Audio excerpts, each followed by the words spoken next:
not by works, so that no one shall boast. Diba? Tapos may nakalagay pa na, if your salvation is through your works, then you are alienated with Christ.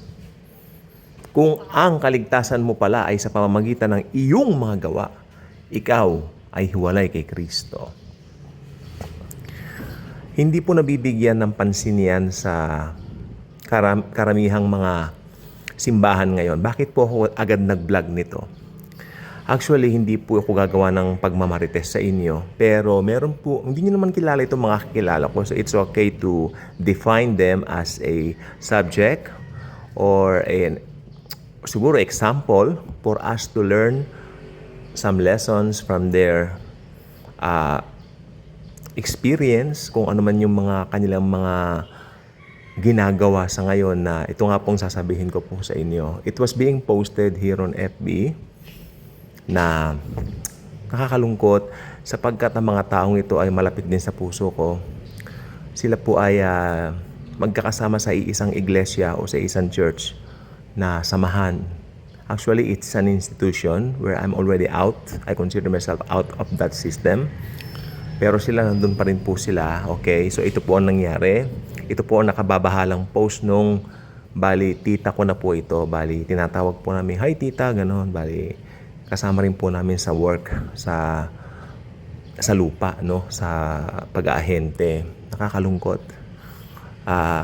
Meron, sabi niya ganito, yung mga naninira sa akin diyan, kasamahan ko pa naman sa church. Eto na, yung church niya, binold niya yung term na church.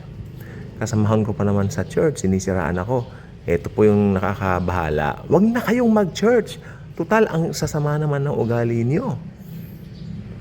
Nakakahiya sa Panginoon. Ito po ang striking. Bago kayo humarap sa Panginoong Jesus, linisin niyo muna mga sarili niyo. Hep, hep, hep.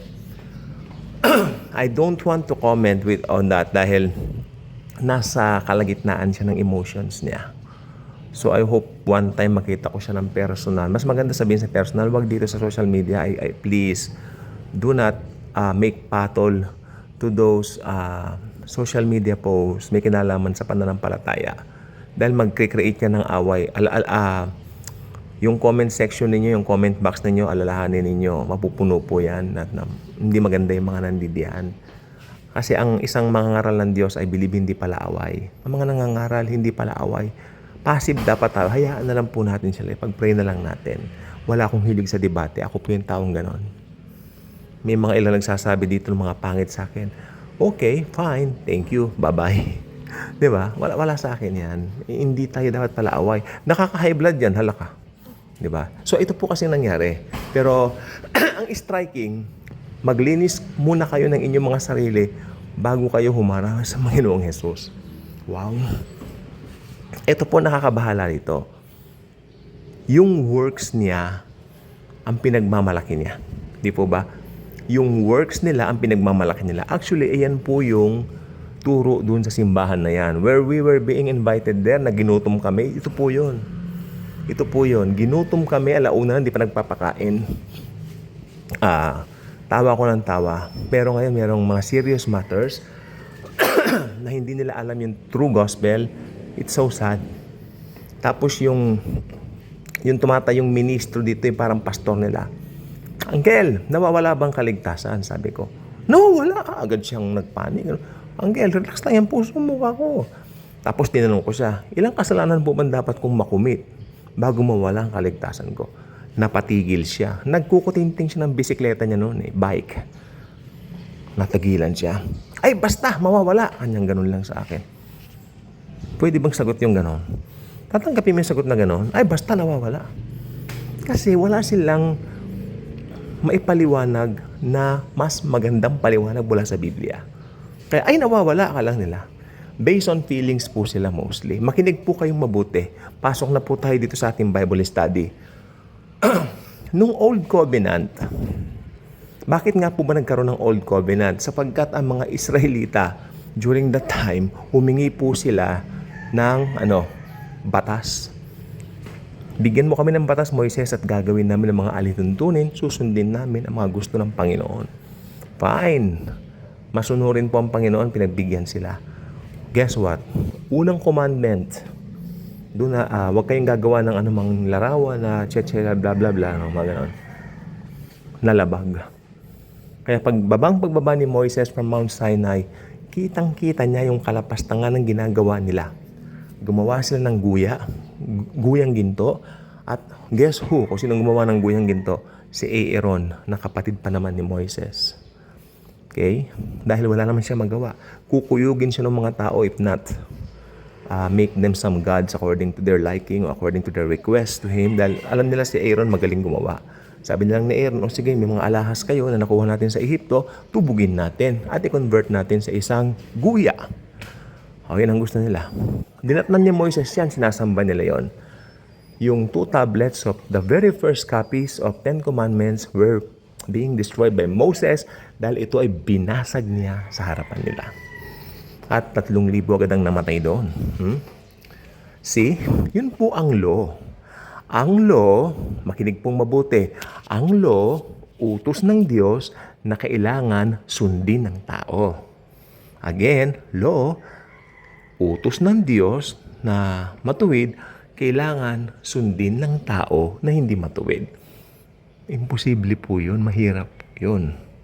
Diba? Sino ang nag-deal sa law? Ang Diyos na makapangyarihan at ang mga tao. Yan ang nag-deal sa law. Ang mga Israelites at ang Diyos. Deal nila yan. Pero, hindi po kayang gawin, okay, ng mga tao yung hiningi nilang law. Lagi nila itong nalalabag. Tandaan po ninyo. Let's for example, merong 10 utos. Natupad mo na yung 7. Natupad mo yung hanggang 8. Yes! Malapit na. 9. Natupad mo na. Pero pagdating doon sa bandang 10, sumablay ka. Palagay mo counted yung 9? No. Bumalik ka from the top. Simula ka sa 0. Tup din mo ulit. Ibig sabihin, walang makakatupad ng law. Law is perfect. Law is perfect dahil galing sa Diyos ang law. Okay? Kaya walang makakatupad niyan. Ang law, ito ay mistulang salamin lamang upang ipakita sa tao kung gaano siya kasama. Para yung tao, ito na po maganda, they will come to the end of themselves and will realize that they need a Savior. Alam niyo ba kung sino yun? Anong pangalan niya? Jesus. Diyos na totoo, naging taong totoo para mamatay sa krus ng Kalbaryo. Hep, hep, hep. Yun ang New Covenant. Sino ngayon ang nag-deal sa New Covenant? Ang Diyos Ama at ang Diyos Anak. Period. Sila lang po. Ito ay deal ng Father at ng Son. Father and Jesus only. That's their deal. Out tayo sa equation. Out ang tao sa equation. Kaya this is the perfect deal. No? Kaya yung grace, ito po ang perfect deal. Kasi ang gagawin lang natin, panampalatayanan natin yung ginawa niya sa krus ng Kalbaryo, na yun ay sapat na upang maligtas ka. At dahil sinabi ng Biblia na lahat ng mananampalataya sa Kanya ay magkakaroon ng buhay na walang hanggan, yun po ang totoo doon. Kaya nararamdaman mo kung hindi, yan ang nakasulat sa Biblia, for God so loved the world that He gave His only begotten Son, that whosoever believeth on Him will not perish but will have everlasting life. Everlasting life. So ito po ay deal ng Diyos Ama at ni Lord Jesus. So ito po ay perfect deal. Sila po ang nag-deal dyan. Out ang tao sa equation. Ang gagawin lang ng tao ay pananampalatayanan niya ito. And guess what? Magkakaroon tayo ng buhay na walang hanggan. Marami pong salamat sa patuloy niyong pagtangkilik sa ating channel. Ini-encourage ko po kayo na i-share niyo po yung mga content po natin dito. Sapagkat ito po, mga content na ganito ay mahalagang marinig po ng mga tao bago mag-rapture. Sapagkat hinihintay na po natin ang rapture anytime. At ang Daily Good Vibes po na channel ay para po sa honor lamang po ni Lord Jesus. So kailangan i-share po natin ang Daily Good Vibes sa ibang mga tao. Thank you po sa inyong pakikinig at panonood. Maraming salamat. And Jesus truly loves us all. Hallelujah.